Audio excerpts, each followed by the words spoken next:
Today subscribe करें और bell icon दबाएं। खबर जो करे असर। सबसे पहले इस संवाददाता सम्मेलन में आए हुए मैं अपने सभी पत्रकार साथियों का, और मैं देख रहा हूं कि कुछ ऐसे दोस्त भी हैं जगह की कमी के चलते कमरे में आ नहीं पाए हैं, लेकिन सुन रहे हैं बाहर खिड़कियों से।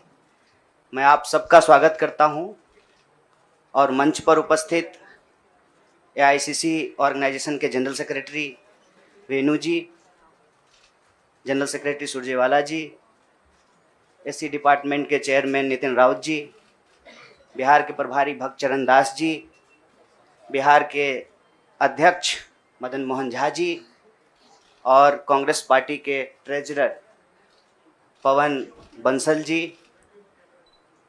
हमारे युवा साथी और गुजरात कांग्रेस के वर्किंग प्रेसिडेंट भाई हार्दिक पटेल जी, और हमारे आंदोलन में कदम से कदम मिलाकर हर घड़ी हमारा साथ देने वाले हमारे साथी बडगाम से निर्दलीय विधायक साथी जिग्नेश मेवानी जी, मैं आप सबका आभार व्यक्त करता हूं। और मैं अपने पत्रकार साथियों से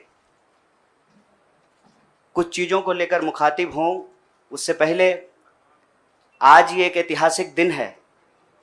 आज शहीद आजम भगत सिंह की जयंती है। लोग शहीद होते हैं, भगत सिंह शहीद आजम हैं। शहीद आजम इसलिए हैं कि आज हम लोग जहां माल्यार्पण करने के लिए गए थे, शहीद पार्क, वो शहीद पार्क एक ऐतिहासिक पार्क है। वो हिस्सा है फिरोज शाह कोटला फोर्ट का, जहां पर चंद्रशेखर आज़ाद जी की अध्यक्षता में हिंदुस्तान रिपब्लिकन आर्मी की गुप्त मीटिंग हो रही थी। अंग्रेजों के ज़माने में क्रांतिकारी छुपकर मीटिंग किया करते थे। नौजवान तरुण भगत सिंह एक प्रपोजल लेकर के आए कि हिंदुस्तान रिपब्लिकन आर्मी का नाम अब हिंदुस्तान सोशलिस्ट रिपब्लिकन आर्मी होना चाहिए। यह ऐतिहासिक क्षण, वो ऐतिहासिक भूमि और हमारे युवाओं के आइकन शहीद आजम भगत सिंह को हम अपना नमन प्रस्तुत करते हैं।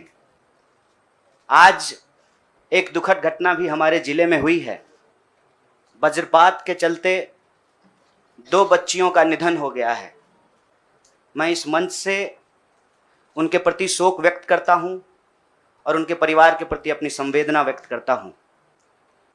दोस्तों, मुझे लगता है कि बहुत कुछ कहने की ज़रूरत नहीं है। आजकल सूचना क्रांति के इस दौर में हमसे ज़्यादा मालूम हमारे पत्रकार साथियों को होता है। तो बेहतर ये होगा कि आप सवाल पूछें, मैं आपका जवाब दूं। लेकिन आप सवाल कहाँ से पूछेंगे और आपके मन में कौन से सवाल चल रहे हैं, इसका थोड़ा सा अंदेशा है, मुझे थोड़ा अंदाजा भी है।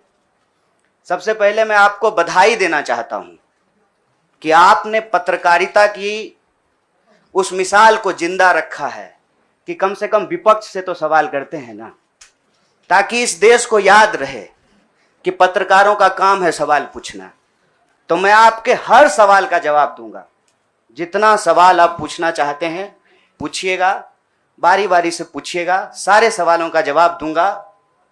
बस एक सवाल का जवाब जो मुझे लगता है कि आप सबके मन में होगा कि आप कांग्रेस पार्टी क्यों ज्वाइन की है, उस सवाल का जवाब दे करके मैं हमारे जो अध्यक्ष हैं उनकी तरफ मुखातिब होऊंगा, माइक उनको समर्पित करूंगा। मैं कांग्रेस पार्टी इसलिए ज्वाइन कर रहा हूं कि मुझे यह महसूस होता है कि इस देश में कुछ लोग, वो सिर्फ लोग नहीं हैं, वो एक सोच है। वो इस देश की सत्ता पे ना सिर्फ काबिज हुए हैं, इस देश की चिंतन परंपरा, संस्कृति, इसका मूल्य, इसका इतिहास, इसका वर्तमान और इसका भविष्य खराब करने की कोशिश कर रहे हैं।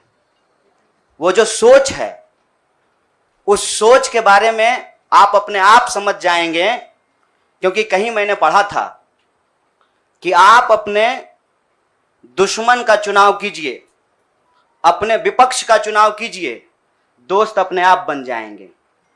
तो हमने ये चुनाव किया है। हम इस देश की सबसे पुरानी पार्टी, सबसे लोकतांत्रिक पार्टी, मैं जोर दे करके बोल रहा हूं लोकतांत्रिक पार्टी, ताकि आप लोग परिवारवाद पे सवाल जरूर कीजिएगा। लोकतांत्रिक पार्टी में हम इसलिए शामिल होना चाहते हैं कि हमको लगता है, और सिर्फ हमको नहीं लगता है, इस देश के लाखों करोड़ों नौजवानों को यह लगने लगा है कि अगर कांग्रेस नहीं बचा तो देश नहीं बचेगा। और यह बात मैं आपको स्पष्ट कर देता हूं, देश में प्रधानमंत्री अब भी हैं, देश में प्रधानमंत्री इससे पहले भी थे, देश में आगे भी प्रधानमंत्री होते रहेंगे। लेकिन आज जब हम लोग श्री राहुल गांधी जी के उपस्थिति में फॉर्मली कांग्रेस पार्टी का फॉर्म भर रहे थे, तो साथी जिग्नेश ने संविधान की कॉपी दी और हमने उनको भगत सिंह, गांधी और अंबेडकर की तस्वीर प्रस्तुत किया, क्योंकि हमारा यह मानना है कि आज इस देश को भगत सिंह की वीरता की जरूरत है, भगत सिंह के साहस की जरूरत है। आज इस देश को अंबेडकर की समानता की जरूरत है, और आज इस देश को गांधी की एकता की जरूरत है। गांधी जब कहते हैं रघुपति राघव राजा राम, पतित पावन सीताराम, ईश्वर अल्लाह तेरो नाम, सबको सन्मति दे भगवान, ये गांधी की एकता है। जब अंबेडकर कहते हैं कि किसी भी समाज का मूल्यांकन वहां महिलाओं की क्या स्थिति है इस बात से होगा, तब वो समानता की वकालत कर रहे होते हैं। मैं नहीं मानता हूं कि डॉक्टर बाबा साहब भीमराव अंबेडकर किसी एक समुदाय के नेता थे। कांग्रेस पार्टी ने, संविधान सभा ने डॉक्टर बाबा साहब भीमराव अंबेडकर को संविधान बनाने की जिम्मेवारी दी, और उस संविधान के प्रियम्बल में यह लिखा है, हम भारत के लोग भारत को एक प्रभुत्व संपन्न समाजवादी धर्मनिरपेक्ष लोकतांत्रिक गणराज्य बनाने के लिए, इसमें समानता न्याय के मूल्य निहित हैं। और जब भगत सिंह कहते हैं कि आप व्यक्ति को कुचल सकते हैं, विचारों को नहीं, आप बम और पिस्तौल से कभी इनकलाब नहीं ला सकते हैं, उस साहस की जरूरत है हमको। मुझे नहीं लगता है, मेरे बहुत सारे राजनीतिक दोस्तों को यह लगता है। मुझे लगता है कि यह देश 47 से पहले वाली स्थिति में चली गई है, लेकिन जिनको लड़ना है उनके पॉलिटिकल इमेजिनेशन में आज भी हर कोई अपना अपना शोरूम बचाने के चक्कर में है। रे भाई, मॉल में आग लग गया है, दुकान बचाओगे? बस्ती में जब आग लग जाती है ना, बेडरूम की चिंता नहीं करनी चाहिए। आज हम इस मुहाने पे खड़े हैं कि इस देश के भीतर भारतीय होने की जो पहचान है, जिसमें बुद्ध निहित हैं, जिसमें कबीर निहित हैं, जिसमें नानक निहित हैं, जिसमें हर बार हर दौर में सत्ता से सवाल पूछने का साहस होता है, उस भारतीय चिंतन परंपरा को बचाने की जरूरत है। इसीलिए हम कांग्रेस पार्टी में शामिल हुए हैं कि कांग्रेस पार्टी वो पार्टी है जो गांधी की विरासत को लेकर के आगे चलेगा। कांग्रेस पार्टी वो पार्टी है जो सरोजनी नायडू के विचारों को लेकर के चलेगा। कांग्रेस पार्टी वो पार्टी है जो अंबेडकर, नेहरू, अशफाक उल्लाह खान, शहीद आजम भगत सिंह और मौलाना अबुल कलाम आज़ाद के रास्तों पे चलेगा। हम जब भी समानता और बराबरी की बात करते हैं, यह कुछ व्यक्तियों तक सीमित नहीं है, यह भारतीय होने का इतिहास है। और इस भारतीय होने के इतिहास को अपने आप में यदि कोई समेटे हुए है तो देश की सबसे पुरानी पार्टी है। और जो लोग कह रहे हैं विपक्ष कमजोर हो गया है, यह सिर्फ विपक्ष के लिए चिंता की बात नहीं है। यह मैं नहीं कह रहा हूं, कोई शास्त्र, कोई किताब उठा करके देख लीजिए। जब विपक्ष कमजोर हो जाता है, सत्ता तानाशाही रुख अख्तियार कर लेती है। इसीलिए देश की सबसे बड़ी विपक्षी पार्टी, मैं कोई गुनागणित नहीं कर रहा हूं, लेकिन मुझे यह बात सीधे तौर पे समझ में आ रही है कि देश के लोकसभा में 545 सीट हैं, 200 लगभग सीट ऐसे हैं जहां भाजपा के सामने कांग्रेस के अलावे कोई विकल्प नहीं है। मैं ये नहीं कह रहा हूं कि मेरी जिम्मेवारी सिर्फ एक पार्टी के लिए है, लेकिन जो पार्टी सबसे बड़ी पार्टी है, सबसे बड़ी विपक्षी पार्टी है, उस पार्टी को अगर नहीं बचाया गया, अगर बड़े जहाज को नहीं बचाया गया, छोटी छोटी कश्तियां भी नहीं बचेगी। इसीलिए, और मैं जब यहां बैठा हुआ हूं, मेरे इतिहास को, मेरे वर्तमान को लोग देख रहे हैं। बहुत सारे सवाल हैं, वो आएंगे, उनका जवाब मैं दूंगा, लेकिन यह जो ऐतिहासिक जिम्मेवारी है, उस जिम्मेवारी से मैं अपना मुंह नहीं मोड़ सकता हूं। मैं जहां पैदा हुआ, जिस पार्टी में पला बढ़ा, उसके प्रति मैं आभार व्यक्त करता हूं। उसने मुझे सिखाया, पढ़ाया, लड़ने का जज्बा दिया है। लेकिन उस पार्टी के साथ साथ मैं उन लाखों करोड़ों लोगों को भी धन्यवाद देना चाहता हूं जो किसी पार्टी से जुड़े हुए नहीं थे। अपने स्कूल के व्हाट्सएप ग्रुप में जब हम लोगों के ऊपर अनावश्यक आरोप मढ़े जाते हैं तो अपने दोस्तों से लड़ रहे थे, अपने घरों में डिनर टेबल पर लड़ रहे थे। लोगों की दोस्तियां टूट गई हम लोगों के आंदोलन के समर्थन में, और मैं मजाक नहीं कर रहा हूं, लोगों के डिवोर्स तक हो गए। ये जो देश में एक वैचारिक संघर्ष छिड़ा है, उस वैचारिक संघर्ष को कांग्रेस पार्टी ही नेतृत्व दे सकती है, यह हमारा भरोसा है। और मैं ये उम्मीद करता हूं कि हमारे देश के जो लाखों करोड़ों नौजवान आपके माध्यम से सुन रहे हैं, उनसे भी मैं आग्रह कहता हूं, दीवार पर बैठकर टुकुर टुकुर मुंह ताकने का वक्त नहीं है। ये अर्जेंसी का टाइम है, और इस अर्जेंसी के टाइम पे दीवार पे बैठ करके दायां जाएं कि बायां जाएं, ये मत सोचिए। जब आप जंग में होते हैं तो आपके पास जो अवेलेबल चीजें होती हैं, आप उससे मुकाबला करने की कोशिश करते हैं।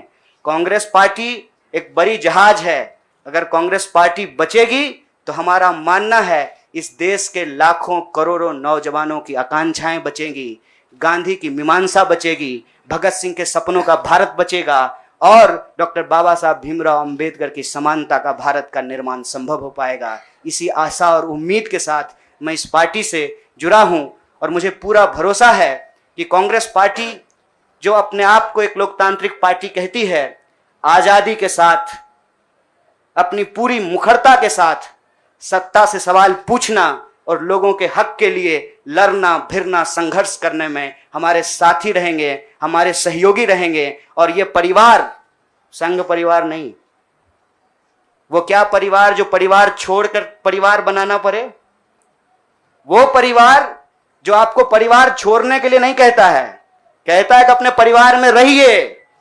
अरे महात्मा गांधी कस्तूरबा गांधी को लेकर के अंग्रेजों से लड़ गए, बताइए इनको अपना घर छोड़ना पड़ा? कोई जरूरी है क्या? घर परिवार के साथ रहना है। डॉक्टर बाबा साहब भीमराव अंबेडकर भी अपने परिवार के साथ रहते थे। आप जितने बड़े लोग हैं उनका इतिहास उठा करके देख लीजिए, सब लोग अपने परिवार के साथ रहते थे। वो परिवार छोड़ करके बनने वाला परिवार नहीं। न्याय, बराबरी और संघर्ष के लिए इस परिवार में मैं शामिल हुआ हूं। सभी सदस्यों के प्रति, देश के अंदर फैले हुए लाखों करोड़ों कार्यकर्ताओं को अपना आभार व्यक्त करता हूं। बहुत बहुत शुक्रिया, बहुत बहुत धन्यवाद। शुक्रिया। मैं अब जिग्नेश भाई से प्रार्थना करूंगा कि वो अपनी बात कहेंगे। जिग्नेश जी आ जाएगा।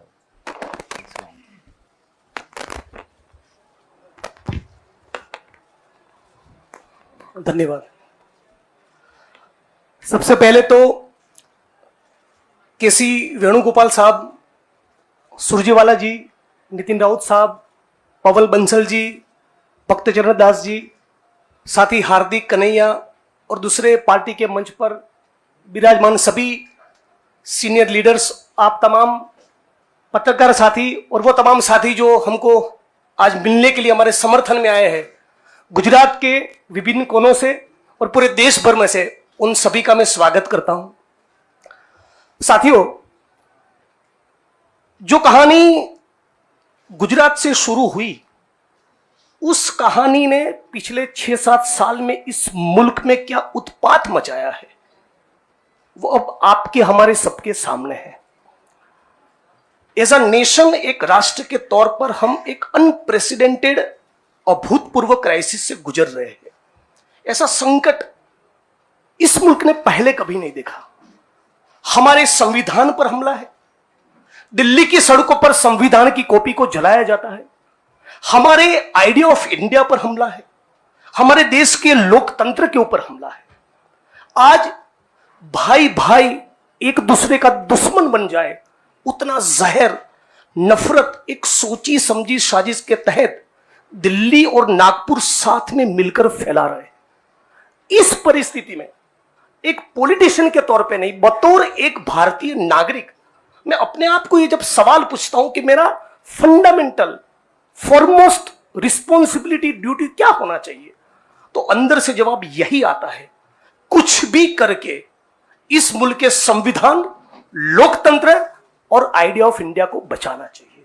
और यदि उसको बचाना है तो मुझे उनके साथ खड़े रहना है जिसने स्वतंत्रता के आंदोलन में न केवल कंट्रीब्यूट किया है, उसको लीड किया है, अंग्रेजों को यहां से खदेड़ कर दिखाया है। और इसीलिए आज मैं इंडियन नेशनल कांग्रेस की इस मंच पर आपके साथ खड़ा हूं। एक टेक्निकल कारण के चलते मैं फॉर्मली पार्टी इसलिए ज्वाइन नहीं कर सकता क्योंकि मैं एक निर्दलीय विधायक हूं।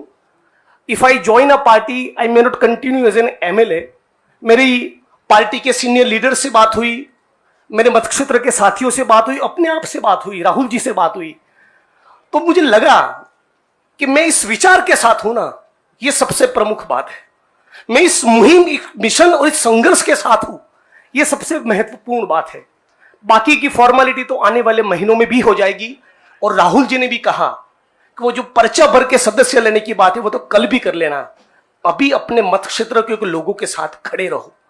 तो मैं फॉर्मली नहीं लेकिन इस विचार के साथ आज जुड़ चुका हूं और 22 का चुनाव में कांग्रेस के सिंबल से ही लड़ूंगा, उसके सारे कैंपेन्स का हिस्सा रहूंगा। और गुजरात के संदर्भ में आज साथी हार्दिक हमारे बीच में मौजूद है, तब कहना चाहता हूं कि आज राष्ट्रीय स्तर पे जो हो रहा है वो सब कुछ हम लोग गुजरात में देख चुके हैं, झेल चुके हैं। आप सभी पत्रकार साथियों के बीच में बड़ी चिंता के साथ ये कहना चाहता हूं, हमारी पार्टी ने इस मुद्दे को उठाया है कि 3000 किलो का ड्रग्स 15-20 लाख बेरोजगार युवा को नशे की चुंगाल में फंसाने के लिए अदानी के एयरपोर्ट पर उतर रहा है। आज जब महंगाई और बेरोजगारी उसके चरम सीमा पर है, तब गुजरात और देश की बेरोजगार युवाओं को रोजगार देने के बजाय ये फांसीवादी ताकतें चाहती है कि रोजगार तो ना मिले, उनको नशे के हवाले में झोंक दिया जाए। तो इन सारी परिस्थितियों में यदि बाबा साहब अंबेडकर के संविधान को बचाना है, हमारे आइडिया ऑफ इंडिया को बचाना है, भगत सिंह को जब मुकदमे की कार्यवाही के दौरान पूछा गया कि क्रांति क्या है, तब शहीद आजम ने कहा था कि क्रांति से हमारा मतलब है किसानों और मजदूरों के हाथ में सत्ता। माननीय प्रधानमंत्री जब अमेरिका से वापस आते हैं तो भाई विस्टा का काम ठीक ठाक चल रहा है ना, नई पार्लियामेंट का, वो देखने के लिए जाते हैं, किसान को मिलने के लिए नहीं जाते। तो किसान हो, मजदूर हो, दलित हो, आदिवासी हो, महिलाएं हो, सबके ऊपर एक जो अनप्रेसिडेंटेड हमला है, इसको रोकने के लिए मैं भारत की जनता को, भारत के 21 करोड़ दलितों को और सारे लाखों करोड़ों युवाओं को अपील करता हूं, सेंस ऑफ अर्जेंसी के साथ, अभी वक्त नहीं है, कूद पड़िए, एक नया आंदोलन छिड़ने वाला है। स्वतंत्रता के आंदोलन की जो रौनक थी, वो जो चार्म था, वो जो माहौल था, हमको वो क्रिएट करना पड़ेगा। यहां पर तमाम वो लोग जो सचमुच मानते कि देश को बचाना है, उन सभी को हम अपील करते हैं कि इस प्लेटफॉर्म के साथ जुड़िए।